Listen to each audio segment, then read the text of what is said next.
Halo semua, selamat datang kembali pada video pembelajaran kita pada kali ini masih di pemrograman dasar. Oke, baiklah sebelum kita mulai pembelajaran kita pada kali ini, kita akan awali dengan doa.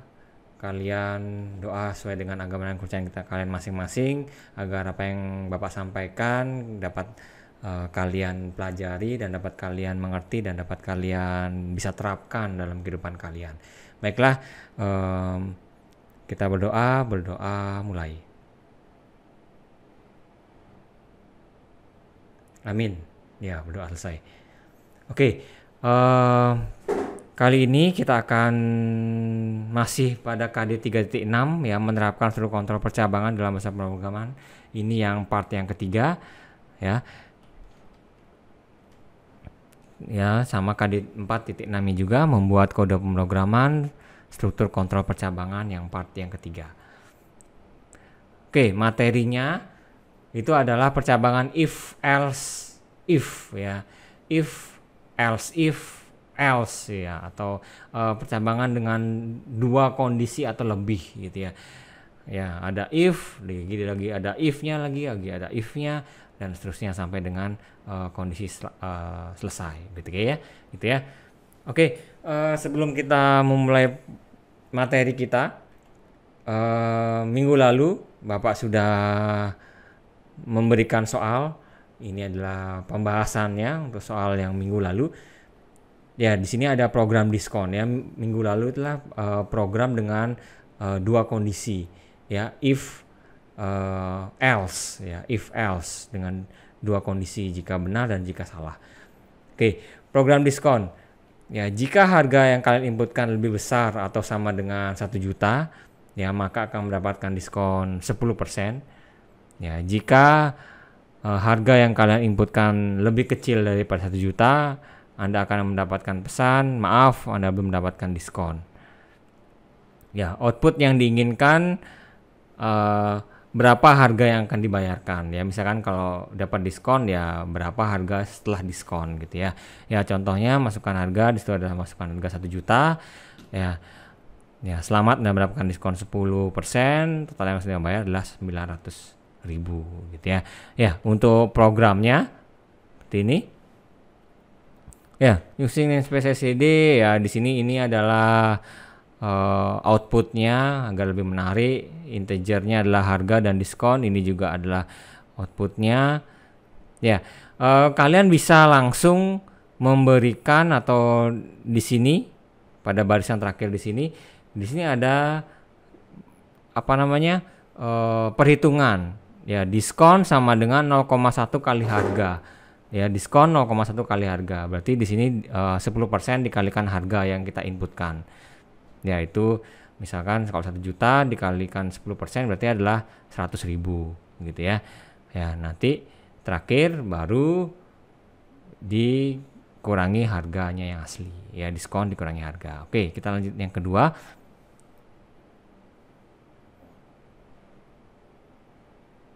Oke, yang kedua di sini adalah if harga sama dengan 1 juta. Ya, checkout Anda mendapatkan harga 10%, ya total yang dibayar adalah harga dikurangi diskon ya. Diskonnya itu adalah kita sudah mendefinisikan di awal, diskon sama dengan 0,1 kali harga. Ya. Jadi yang total yang harus Anda bayar adalah ini, bisa langsung aja kita kurangkan harga dikurangi diskon. Ya. Oke, setelah itu else ya, selain yang sudah benar, ini adalah yang bagian yang benar. Jika harga lebih besar daripada 1 juta. Jika salah atau else, maaf, Anda tidak dapat mendapatkan diskon. Total yang harus Anda bayar adalah ya harga itu sendiri. Ya, itu yang ditampilkan. Oke, kemudian di sini adalah terima kasih Anda telah berbelanja ya.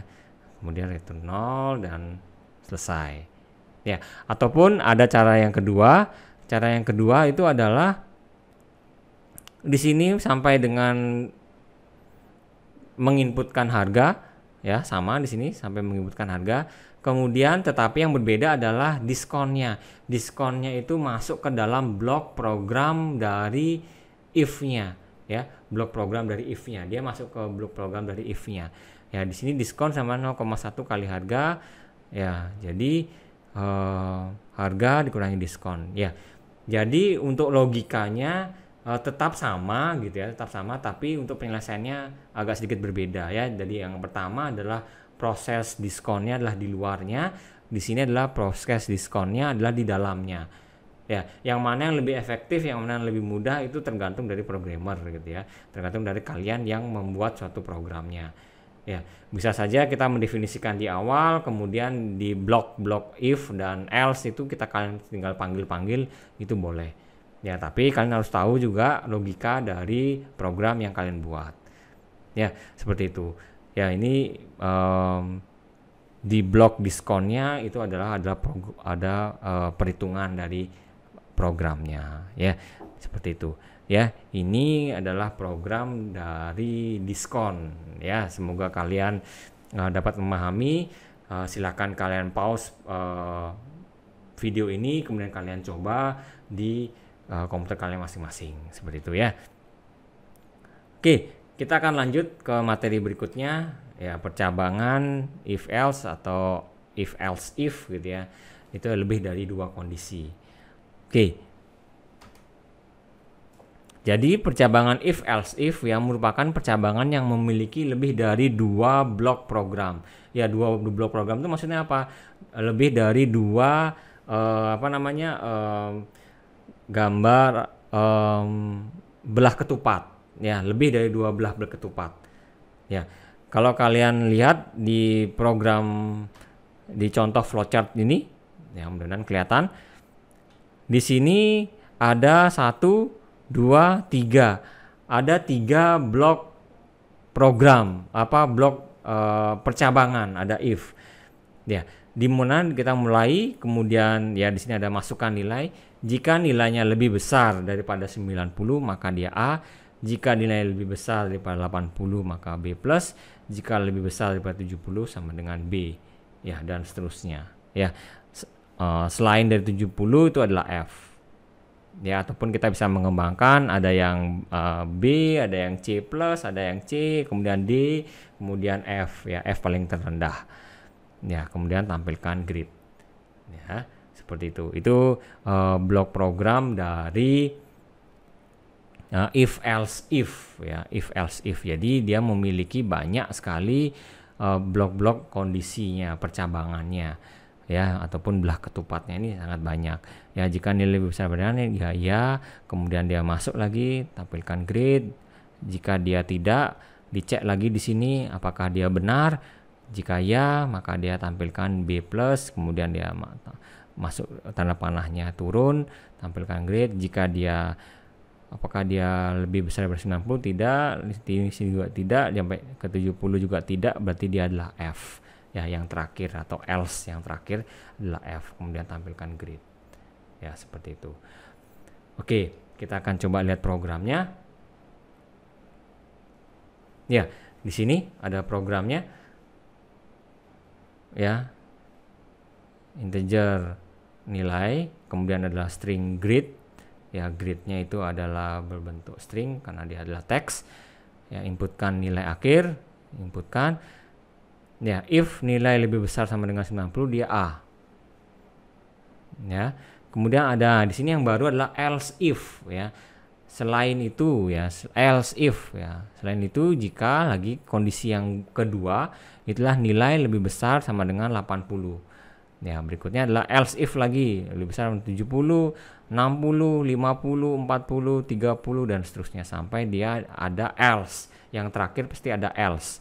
Else-nya adalah gridnya yang selain ini adalah F. Ya, selainnya adalah F. Ya, jadi kalau misalkan kita membuat program menentukan nilai itu adalah yang dari besar. Ya, dari besar dari 90 dulu, kemudian turun ke 80, kemudian ke 70, kemudian ke 60, 50, 40 dan seterusnya sesuai dengan batasan dari programnya. Oke, baru grid Anda adalah ya tergantung apa yang kita inputkan. Oke, kita akan coba. Ya, ini program nilai. Ya. Oke, kita akan jalankan. Ya, ini nilai akhir misalkan 99, ya grade Anda adalah A. Oke, ya kita lihat misalkan 80, ya 80 itu adalah B+. Ya, kenapa 80? Karena di sini kita sudah menetapkan bahwa nilai lebih besar sama dengan 80 itu adalah B+. Ya, misalkan kalau 89, ya 89 juga B+. Ya, karena antara 80 sampai 90 itu masih 80 sampai dengan 89 itu masih B+. Ya. Kalau 90 ke atas itu A, ya. Tapi di sini ada kelemahannya program ini.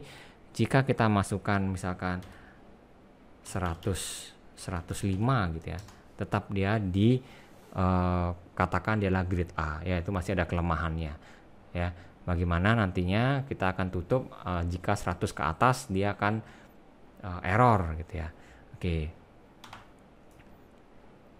berikutnya misalkan 50, ya 50 itu adalah C. Ya baiklah, kita akan coba lagi. Misalkan dia adalah di 45, ya 45 itu D. Oke, nah sekarang bagaimana caranya kita memberikan batasan jika dia 104, kita yang 104 dia akan error. Ya, di sini oke, di sini juga lebih besar dengan 30. Jika dia selain 30 29 gitu ya, di bawah 30 29 itu F ya, karena dia adalah terakhir. Oke, kita akan kasih lagi batasan else if nilai lebih besar sama dengan 0 itu adalah F. Ya, sekarang baru else. Ya, else if jika nilai lebih besar sama dengan 100 itu adalah echo nilai yang Anda inputkan salah.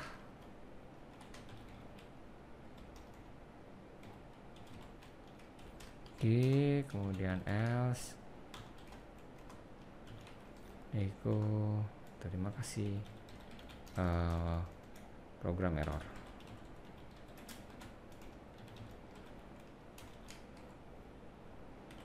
Oke, kita akan coba jalankan. Hup. Kok echo C out ya.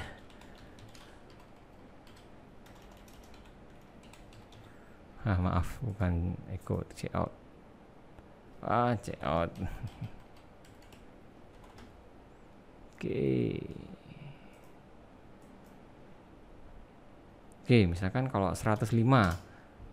Oke, masih oke. Ya, seperti yang tadi Bapak saya bilang, berarti dia ada di sini. If nilai lebih besar 100 itu adalah echo nilai yang diinputkan salah. NL. Oke, di sini else if. Nah, di sini baru ini nilai 90 ke atas. Di sini berarti salah. Di sini oke, langsung else-nya F. Oke, di sini hapus. Oke, ini dia. Oke, kita coba dulu. Kok echo lagi? C out. Oke, 105 ya. Nilai input kan Anda salah. Grade Anda Ya. Oke, kita kasih dia grade sama dengan error.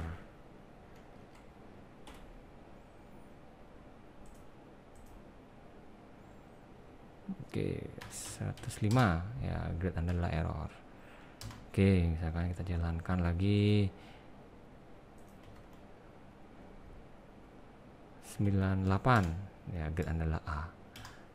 Ya, seperti itu. Ya, misalkan 55 C. Oke, itu dia program nilai ya. Jadi ada tambahannya, itu adalah counter. Kalau kita menginputkan lebih dari 100 maka akan ada errornya ya. Itu dia program nilai. Oke, berikutnya kita ada contoh yang kedua. Ya, contoh studi kasus yang kedua misalkan adalah fotokopi gitu ya. Fotokopi ya, menentukan harga yang harus dibayar. Ya, di sini pertama adalah memasukkan jumlah lembarnya. Berapa sih pelanggan ini mau fotokopi ya. Misalkan ada 100 lembar, 1000 lembar dan seterusnya. Ya. Kemudian di sini ada ketentuannya. Jika jumlah lembar yang difotokopi antara 1 sampai 50 lembar ya, 1 sampai 50 lembar, itu harga per lembarnya adalah 250 ya. Jika yang difotokopi antara 51 sampai 100, jumlah harga per lembarnya adalah 200 ya. Jika jumlah lembar yang difotokopi lebih dari 100, maka harga per lembarnya adalah 175. Oke, hitung harga yang harus dibayar. Oke, jadi kita harus mengerti dulu logikanya. Oh, berarti kita memasukkan jumlah lembarnya nih berapa. Kemudian jika antara 1 sampai 50 itu 1 sampai 50 itu adalah 250 harganya, 51 sampai 100 itu adalah 200 dan lebih dari 100 itu adalah 175. Oke, itu logikanya. Ada kondisi-kondisi yang harus kalian penuhi. Oke, berikutnya. Ya, ini adalah programnya. Ya, Wira fotokopi. Ya, jadi variabel yang diperlukan adalah lembarnya, berapa lembar, kemudian bayarnya dan harganya. Ya, kemudian ini adalah tampilannya, pemanisnya, jumlah fotokopi. Di sini adalah masukkan jumlah lembar fotokopi, check-in lembar, berapa lembar sih? Ya, dimasukkan ke dalam variabel lembar. Oke, ini yang pertama. Ya, jadi ingat ya, untuk kalau misalkan ada yang seperti ini soalnya dimulai dari yang paling besar dulu. Berarti yang paling besar kan adalah 100 ya, 100 kita akan masukkan 100. Oke, di sini 100 harga adalah ya, jika lembar lebih besar pada 100, harga kita tentukan harga adalah 70 ya. Kemudian adalah rumusnya adalah bayar kali lembar kali harga. Ya. Ya, di sini Anda memfotokopi berapa lembar, Anda membayar per lembar adalah harganya 175. Total yang sudah bayar adalah lembar dikali harga. Ya, bayar di sini. Oke, ini yang kondisi pertama. Kondisi yang kedua sama juga, if else lembar lebih besar daripada 51 ya. Jadi 51 ke atas, 50 sampai dengan 100 gitu ya. Harga per lembarnya adalah 200. Sama seperti tadi, lembar berapa lembar dia bayar, dia fotokopi, harga per lembarnya berapa, bayarnya berapa. Oke. Ya, jika lembar lebih besar sama dengan 1 ya, seperti ini, harganya 250 sampai dengan 1 sampai dengan 50 ya. Ya, kemudian else, maaf data yang diinputkan salah, kemudian terima kasih telah fotokopi di Wira fotokopi. Oke, kita akan lihat programnya. Ya, seperti ini. Fotokopi ya, jumlah lembar, masukkan lembar. Oke, kita coba tampilkan. Ya, selamat datang di Biro Fotokopi. Jumlah lembar fotokopi misalkan ada 50 lembar ya. 50 lembar itu termasuk di 250 harganya. Ya. Oke, kita coba lihat ini yang dari 51 ya. Dari 51. Kalau misalkan di sini kita kasih dia 50.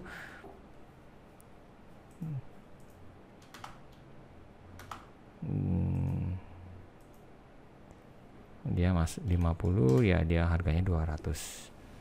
Oke, seperti itu ya. Kita masuk lagi, compile and run. Kita coba misalkan 60 ya, harganya 200. Kalau execute, compile and run, kita lebih dari 100 terus 50 ya, harga per lembarnya 75. Oke, berikut ya, seperti itu ya. Itu programnya ya. Sebenarnya ini bisa kalian modifikasi sendiri. Bagaimana kalian bisa memodifikasinya itu silahkan ya, silahkan kalian mau memodifikasinya. Oke, ini adalah programnya ya. Nanti silahkan kalian ketikkan atau kalian coba di rumah ya. Kalian coba di rumah. Semakin banyak mencoba, kalian akan semakin banyak mengerti gitu ya. Oke, nanti kalian bisa pause ya video ini, silahkan kalian mencoba untuk membuatnya. Oke, itu adalah program if else if ya. Banyak sekali contoh-contoh dari program if else if ya. Ya, jadi tidak hanya ada dua kemungkinan, tapi ada banyak kondisi yang ada ya. Itu silahkan kalian cermati lagi ya. Ya, baiklah, itu saja video kita kali ini, KD 3.6 part 3. Oh ya, jangan lupa kalian kerjakan juga ada tugas di GCR-nya ya. Materi dan tugas sudah ada di GCR-nya, silakan kalian cermati baik-baik tugasnya. Kemudian kalian tuangkan ke dalam sebuah program ya, ke dalam programnya, dan nanti kita lihat untuk proses pengkondisiannya. Oke, berikut terima kasih untuk perhatiannya. Terima kasih kalian sudah mau menonton video ini. Semoga bermanfaat bagi kalian, semoga kalian mengerti. Jika kalian ada yang kurang mengerti, silakan kalian WA saya gitu ya, WA pribadi saya ya. Nanti kalian ataupun chat di kolom komentar gitu ya, apa sih yang kalian masih bingung gitu ya. Oke, itu saja dulu video kita kali ini. Sampai jumpa di video berikutnya. Video berikutnya masih di KD 3.6, masih ada satu lagi untuk yang materi yang belum adalah switch case ya. Oke, terima kasih untuk waktunya. Sampai jumpa di pertemuan berikutnya. Dadah.